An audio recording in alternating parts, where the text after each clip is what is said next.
नमस्कार, मैं विकास सिंह और आप देख रहे हैं एक न्यूज 24। बिहार में फिर से एक बार बड़ा खेला होने जा रहा है। जी हां, बिहार के सीएम नीतीश कुमार अपने आवास पर बैठक कर रहे थे और वो बैठक बताया जा रहा है कि बिहार की सरकार की जो इस वक्त की स्थिति है उसको लेकर चल रहा था। सीएम नीतीश कुमार अपने विधायकों के साथ बैठक कर रहे थे।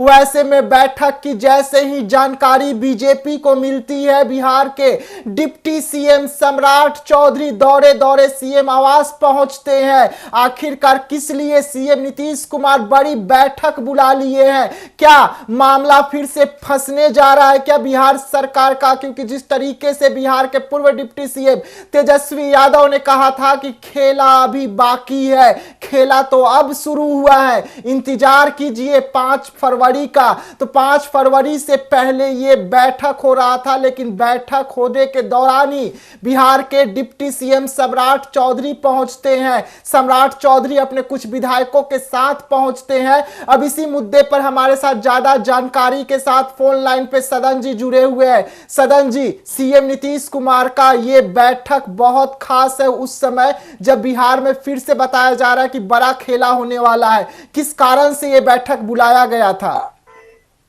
जी विकास, हम अभी सीएम हाउस के ठीक बाहर हैं और यहाँ जो अभी वर्तमान में जो बिहार प्रदेश के जो सम्राट चौधरी अध्यक्ष हैं, वर्तमान नवनियुक्त डिप्टी सीएम है, वो पहुंचे हुए हैं और कुछ विधायक भी पहुंचे हुए हैं। वो मीटिंग चल रही है। हालांकि ये आपने जो कहा कि तेजस्वी यादव ने जो कहा था कि अभी खेला होने वाला है, अभी तो खेला बाकी है, स्वाभाविक सी बात है कि तो भी बाकी है। ये कयास लगाए जा रहे हैं क्योंकि जीतन राम मांझी के ऊपर एक संशय बना हुआ है कि जीतन राम मांझी कभी भी पलट सकते हैं।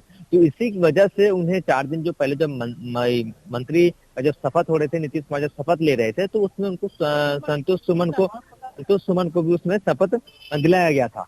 और अभी जो कयास जो आपने जो बताया कि खेला होगा बिहार में, तो हाँ, जब जदयू के ही महासचिव हैं, बड़े नेता हैं केसी त्यागी, उन्होंने जब मीडिया के सामने जब बातचीत किया, जब प्रेस वार्ता जब किया था, उन्होंने भी इस चीज को स्वीकार किया था। मैं नाम लेना नहीं चाहूंगा और हमारे पार्टी को तोड़ने की प्रयास की जा रही थी। तो ऐसे में सबसे बड़ी है हम अब इस समय जो स्थितियां बनी हुई है कि ये स्थिति ये है कि तेजस्वी यादव ने कहा कि खेला हो सकता है कि जदयू के कुछ विधायक उनके संपर्क में हो, जो बड़े नाम जो है जदयू के ही एक बड़े नेता है, उन्हें भी लगाया जा रहा है कि आपकी उनके संपर्क में है, उनसे बात हो रही है तेजस्वी यादव, लालू प्रसाद यादव। स्वाभाविक सी बात है वो ललन सिंह है, लेकिन ऐसी बात नहीं। ललन सिंह ने भी कांग्रेस के ही विरुद्ध कल उन्होंने जवाब दिया है पप्पू को लेकर, राहुल गांधी को जिस अंदाज में। तो ये था कि पार्टी को तोड़ने की प्रयास की जा रही थी, इसलिए हम लोग महागठबंधन को छोड़कर एनडीए में आ गए। बीजेपी अब ये बात, अभी जो सम्राट चौधरी जो यहाँ पे पहुंचे हुए हैं सीएम हाउस, यहाँ मंत्रिमंडल का विस्तार होना है। नीतीश कैबिनेट विस्तार के बाद मंत्रियों में बटेगा विभाग। सम्राट चौधरी बोले सरकार बन गई है। जब उनसे अभी कुछ देर पहले जब उन्होंने बाइट दिया तो बोला कि सरकार बन गई है, सब होगा। बीजेपी नेताओं ने संकेत दिए हैं कि बिहार विधानसभा के बजट सत्र से पहले नीतीश कैबिनेट का विस्तार और विभागों का बंटवारा कर दिया जाएगा, क्योंकि बजट सत्र 10 फरवरी से शुरू होना है। बिहार में एनडीए की सरकार गठन के 4 दिन हो चुके हैं, मगर नए मंत्रियों को अब तक विभाग नहीं बांटा गया है। इसी सिलसिले में सम्राट चौधरी पहुंचे हुए। हो सकता है कि नीतीश कुमार उन्हें फोन करके बुलाए होंगे कि पोर्टफोलियो का विभाग किसे किसे मिलेगा। दिल्ली आला कमान भी कुछ मंत्रियों का नाम सामने आ रहे थे, कुछ लोगों का इन्हें मंत्री मिलेगा। अब खबर आ रही है कि पहले नीतीश कैबिनेट का विस्तार होगा, उसके बाद ही सभी मंत्रियों में विभागों का बंटवारा होगा। पहले ये तय हो जाएगा। सदन जी, तो मामला कहां फंस रहा है? क्योंकि सामने तो ये भी निकल के आ रहा है ना कि गृह विभाग पर आकर पूरा मामला फंस गया। बीजेपी चाहता है कि गृह विभाग उनके पास रहे और नीतीश कुमार चाहते हैं कि हमारे पास रहे। नहीं, गृह विभाग कोई भी प्रदेश कोई भी प्रदेश होता है तो वो गृह विभाग मुख्यमंत्री ही रखते हैं। तो स्वाभाविक सी बात है कि नीतीश कुमार गृह विभाग नहीं छोड़ने वाले हैं और फिर से गठबंधन में दोनों एनडीए में आए हैं, बीजेपी और जेडीयू। तो स्वाभाविक सी बात है कि गृह विभाग मुख्यमंत्री नीतीश कुमार के पास ही रहेगा, गृह विभाग इधर उधर नहीं होगा। क्योंकि आपने देखा होगा कि 2005 से जब नीतीश कुमार मुख्यमंत्री हैं और 2024 है, तो नीतीश कुमार गृह मंत्रालय जो खुद अपने पास रखा है। क्योंकि जो आप पूरे प्रदेश के उठा के देख लीजिए, गृह मंत्रालय 1-2 स्टेट हो सकते हैं कि वहाँ पे गृह मंत्री मुख्यमंत्री के पास ना हो गृह मंत्रालय, लेकिन गृह मंत्रालय एक ऐसा तंत्र होता है क्योंकि इसी सिस्टम से पूरे प्रदेश को वो अपने सिस्टम में रखते हैं जिस तरीके से कुछ भी घटना हो तो गृह मंत्रालय देने की बात नहीं है। लेकिन हाँ ये है कि भाजपा अड़िग है कि हमें गृह मंत्रालय मिले। लेकिन ये भी खबर आ रही है कि गृह मंत्रालय मामला जो सुलझा लिया गया है, गृह मंत्रालय जो खुद नीतीश कुमार अपने पास रखेंगे। सदन जी, तो आगे इस बैठक में क्या कुछ निकल के आएगा कि तमाम मंत्रियों का कौन कौन सा विभाग जाएगा, ये सब आज क्लियर हो जाना है या आगे और भी बैठक देखने को मिल सकती है? डिप्टी सीएम सम्राट चौधरी ने कहा है कि सरकार का गठन हो गया है तो सब कुछ जल्द हो जाएगा। फिलहाल सभी की नजरें जो नीतीश कुमार के कैबिनेट के विस्तार पर टिकी है। बीते रविवार को मुख्यमंत्री नीतीश कुमार ने 8 मंत्रियों ने पिछले दिन 8 मंत्रियों ने शपथ ली थी। इसमें 3 नेता जेडीयू और बीजेपी के हैं, जबकि एक एक निर्दलीय हैं, हम पार्टी के विधायक हैं। हालांकि बीजेपी के वरिष्ठ नेता का कहना है कि पोर्टफोलियो का बंटवारा कैबिनेट विस्तार के बाद ही होगा। ये दोनों काम एक दिन के भीतर पूरा होने की संभावना है। 1-2 दिन के भीतर में ये पोर्टफोलियो का विभाग का बंटवारा हो जाएगा। माना जा रहा है कि बिहार विधानसभा के बजट सत्र से पहले नए मंत्रियों का शपथ और विभागों का बंटवारा कर दिया जाएगा। हम बता दें ये भी आपको कि बजट सत्र 10 फरवरी से शुरू होना है।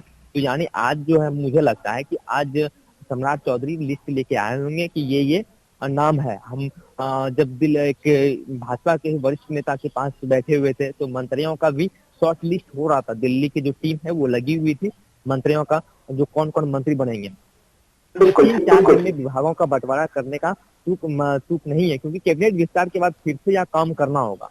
इसी महीने के पहले सप्ताह यानी फरवरी के जो पहले सप्ताह है सब कुछ फाइनल हो जाएगा। ये तय है कि बजट सत्र से पहले जो नए मंत्री होंगे उन्हें शपथ भी दिला दिया जाएगा और बजट सत्र से पहले पोर्टफोलियो का भी बंटवारा कर दिया जाएगा। जदयू के एक वरिष्ठ नेता ने कहा है कि विभागों का बंटवारा और कैबिनेट विस्तार प्रायोरिटी में है, क्योंकि फर्स्ट प्रायोरिटी है कि विभाग का बंटवारा हो जाए, क्योंकि बजट सत्र अगर चलेगा तो उसमें पोर्टफोलियो नहीं मिलेगा तो बजट सत्र में कैसे जाएंगे मंत्री, तो उसमें पोर्टफोलियो सबको दे दिया जाएगा। उन्होंने कहा है कि 2020 के फार्मूला से ही होगा।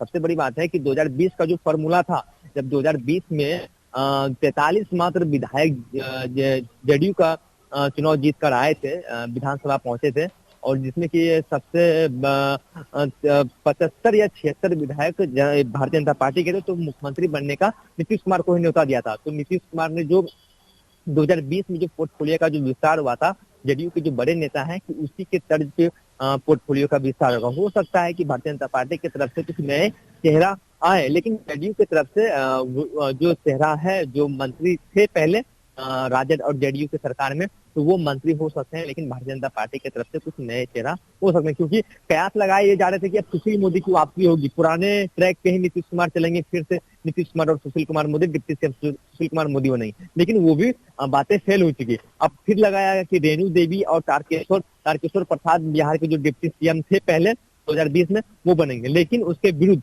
किसी को पता नहीं था कि सम्राट चौधरी और विजय सिन्हा को डिप्टी सीएम बनाया जाएगा, लेकिन वो डिप्टी सीएम बना। अब सबसे बड़ी बात है कि आज सम्राट चौधरी पहुंचे हैं। मुझे लगता है कि दिल्ली आला कमान से जो लिस्ट हमें लगता है सॉर्ट किया गया था, वो लिस्ट आ चुका है, कौन कौन मंत्री बनेंगे।